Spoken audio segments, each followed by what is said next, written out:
On green. Okay.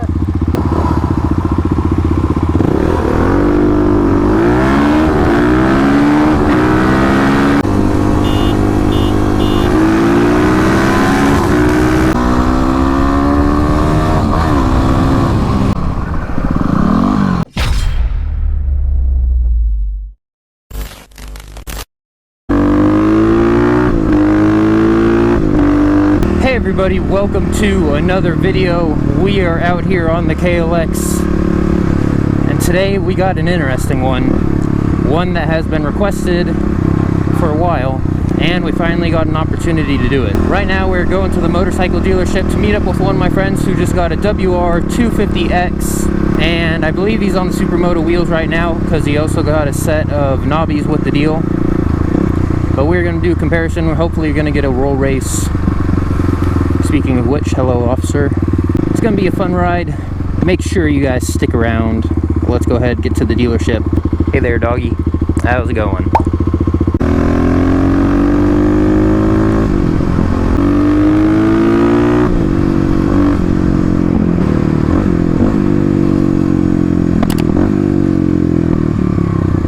Alright. Here is the bike right here. And then it's just Megabomb and the Q4. Megabomb and the FMF Fuel Controller. Oh, okay, the FMF one. Alright guys, here we go. The showdown begins. We're gonna head out to the Twisties. Hopefully we get a nice shot at a stoplight to get a drag race in.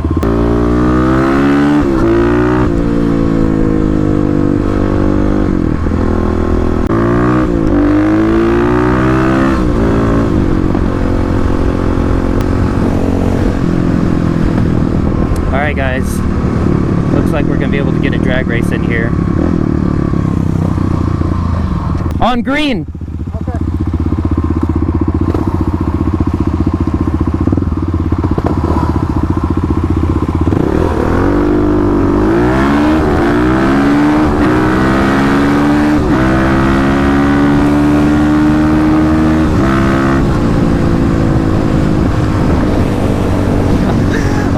Oh man, he hung the wheel up there. I started pulling on him up top, which is surprising considering that the WR is... Alright, I'll talk to you guys after this again.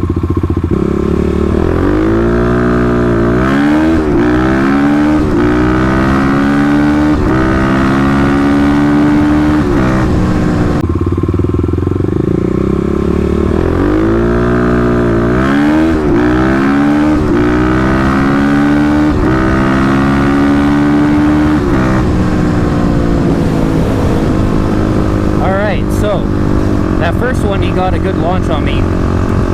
He was hanging the wheels up. As we started going though, I'm surprised the KLX started to pull on it, and that's surprising because the WR is known as a top-end bike, whereas the KLX is known as a mid bike. The KLX here, of course with the mods I have, has of course more torque, and the ported head is supposed to help it pull up top. Looks like we're gonna get another one right here, but yeah, I'm surprised the KLX is pulling up top. That's really well, I guess it's great to see considering the ported head and all that.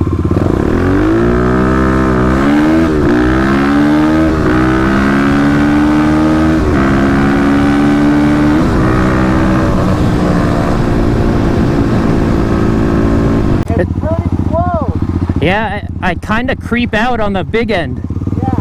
We'll have to see what he says when we get to a stopping point. But like I said, it appears the KLX is creeping out on the big end. Of course, within all these things, there's several other factors such as the launch for a sanctioned drag race in Mexico here. It seems like the KLX is pulling up top. The torque, I don't know, I'll have to ride the WR here to see how it feels, but I know the KLX has a good amount of torque. I also know that my friend's WR, one of my other friends, he has a WR, and they're pretty easy to wheelie, which again is technique, but... You can definitely tell the torque advantage. Yeah, coming off the line, if I get a good launch, it kind of pulls forward a bit, then you get some, and then once we get into the upper gears, I slowly creep out. Yeah. So real quick here, let's talk numbers. An uncorked WR makes about 27 to 28 wheel horsepower. You guys saw in my dyno video, I made 30.5, but there are a couple of reasons to believe that this bike, the KLX right here, is probably making closer to 32. Real quick for you guys, here's a couple of the factors. Ignition timing, and then the run was also done in 5th gear up there instead of 4th. But regardless, let's just say it's a 2 horsepower difference. The ported head definitely seems to be helping up top, because I expected the KLX to pull to a further point in the RPM range, but I didn't think it would keep on creeping out on the WR.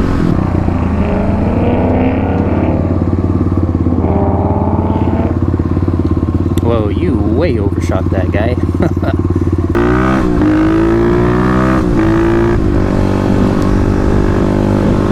Alright, so now we're going to get out onto the Twisties. I'll be leading them. We're also going to get a roll race here once we get further out.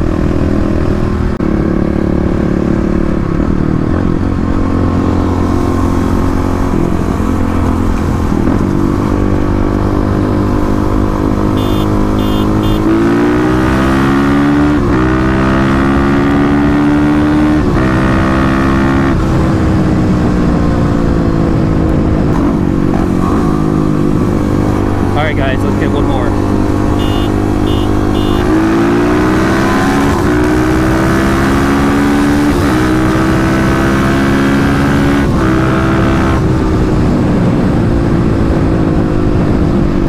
So again, you see the difference in the top end power. So the roll race compared to from a dig drag race, the roll race of course is going to show a little bit more top end power depending on where you start in the RPM range. If you start in the mid RPM range, you might see a little bit more of the torque come into play. The first race I got the jump, pulled out on him. Second race, he got the jump, and I had to reel him in a little bit, but of course you guys saw the results there on the video. So you see how the two bikes pull up top now. From a dig, a lot of it's the launch, but the KLX does have a little bit more of a torque advantage with the mods I have on here. I gotta give it to the WR though. The WR just uncorked, makes about 27, 28 horsepower, and it rips from the get-go. I'm not gonna get into this in this video, but of course there's price differences when you're looking at the two bikes. You might be able to get a KLX for a little bit cheaper, do some mods, you know, get a 30 horsepower KLX for about the price of a WR. Of course, new and used is a factor, but I can make another video now that I have the mods done here, comparing some of the other bikes. Let me know down in the comments if you want to see that. The WR is definitely pretty stout from the factory. The cam and the head setup on the WR, I believe, is money. A lot of people talk about that.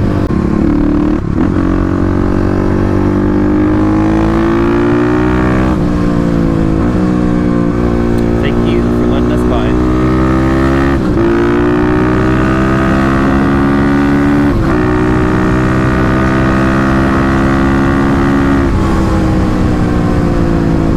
Now that we're in the Twisties, let me get a chance to switch here. I'm interested to see how the WR punches out of corners, because after I got the KLX back from this round of mods, that is one of the things that I really liked about the new setup, is how hard the KLX will punch out of corners.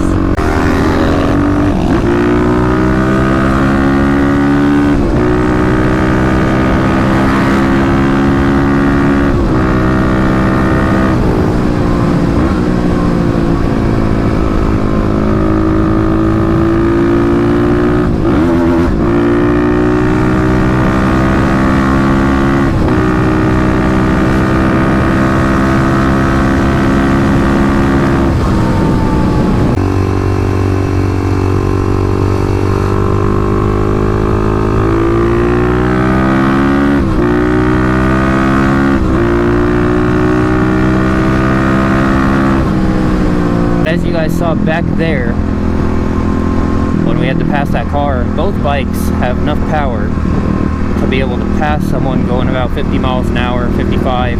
You know, if someone's just chilling, sitting there in your way, ruining the fun, both bikes definitely have the power to get by them. Not only is power fun, but it's also safe, because in some situations power allows you to thread the needle, get out of dangerous situations, which is important when you're riding a motorcycle at times.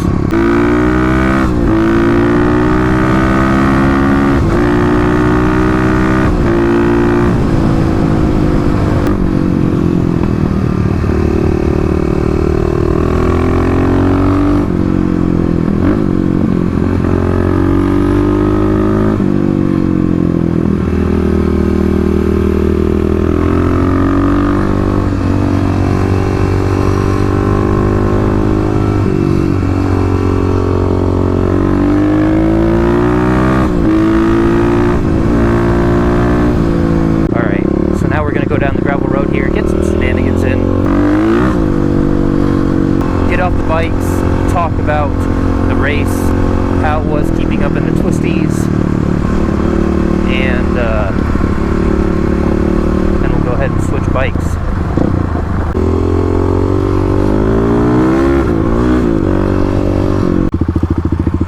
Alright.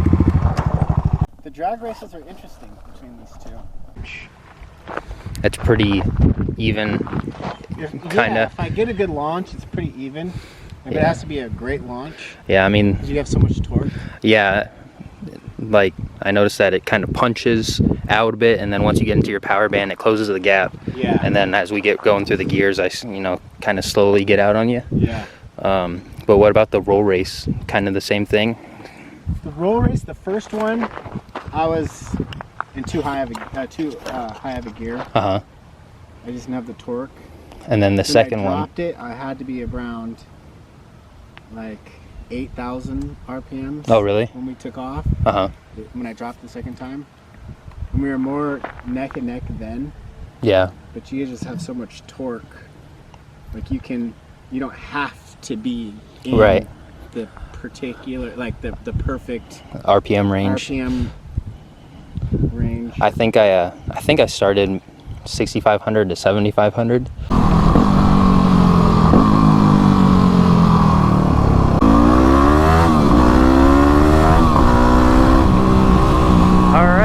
Out on the WR here, we're gonna hit the Twisties back and get my impressions of the bike. So initially, coming off the line, you can tell that the KLX has some more torque, which is expected with the 351 big bore.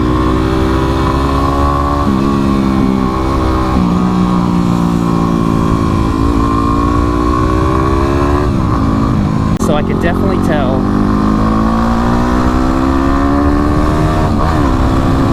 that the WR pulls a lot up top. It's a top end bike, and it's real smooth. Where you do notice the power difference is, like you said, in the drag race and the roll race, is you need to be in the right gear to get the power out of it, because you need to be able to rev it out. If you're in too low of a gear, you don't really get that torque like the KLX. But when you are in the right gear, it pulls really nicely. It's been a while, obviously, since I've ridden the KLX with just the big bore, but the way it pulls in terms of acceleration, not power band, feels like the KLX351.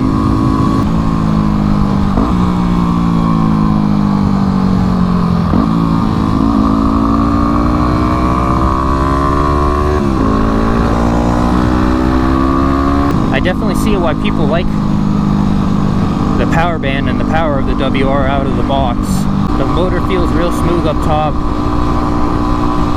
People say you can cruise at about 70, and I wouldn't doubt it. It's real smooth. I haven't ridden a two-stroke. Let me think here. I don't think I have. Maybe as a kid. But people are always talking about how the two-stroke, the power ramps in up top. You got to keep it high in its RPM range. And that's kind of what it feels like with the WR. So that's really great for the street. Now, doing some trails, you might come across an issue with not having as much torque, because it definitely is nice to have that torque to lug up some hills. But if you're doing more open off-roading, such as dunes or open fire roads where you can really rev the thing out, then off-road you're not really going to have a problem. Because if you're down at, say, around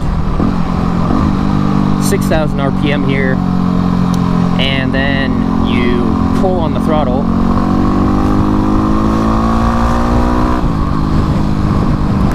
it kind of feels like the KLX with stage 1 mods, but the WR makes more power. But you get on the throttle if you're in the wrong gear, and it's going, and the difference is,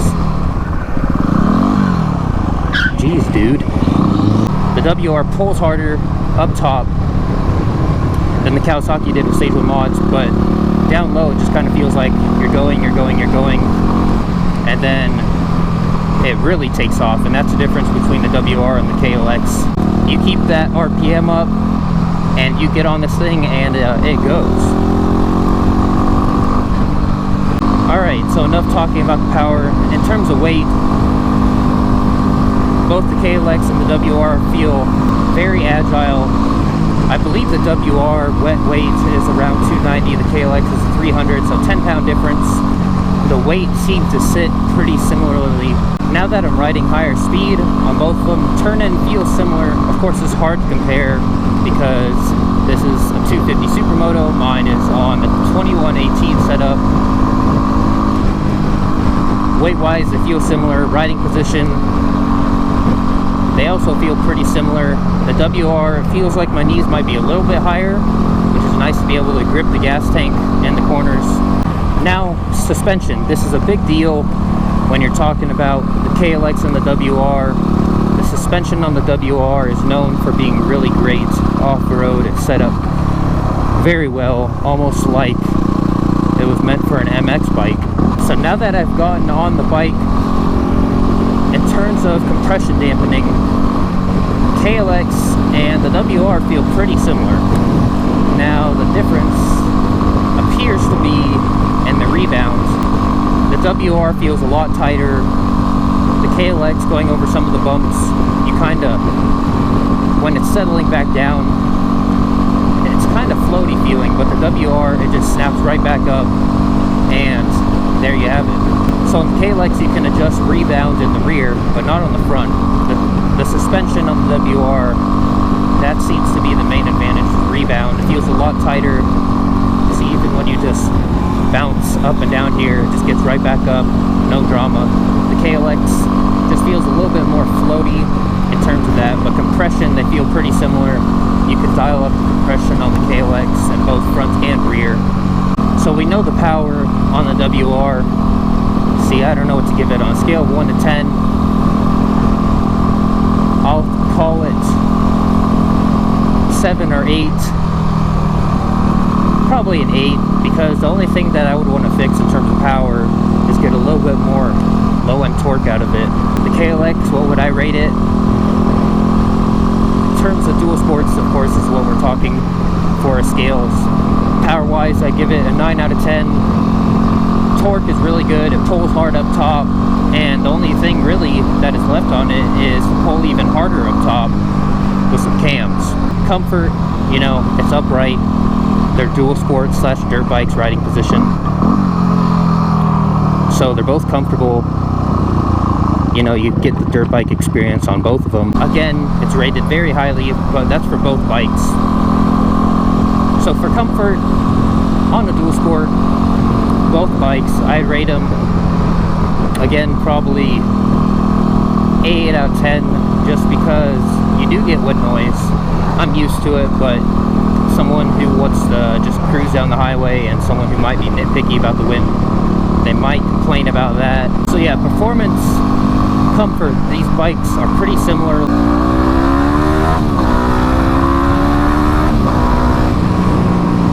yeah, this thing just pulls up top, but it does feel pretty similar to the KLX in the fact that it pulls up top, flattens out, but it doesn't really fall on its face.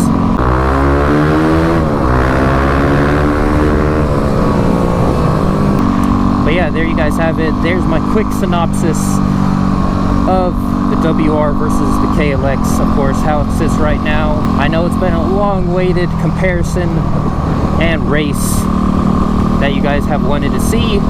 I hope you guys found some use out of it. Thanks to my friend here for letting me ride his WR. Not that the Yamaha didn't have my respect before, but I can say that I gained a little bit more respect for the Yamaha today.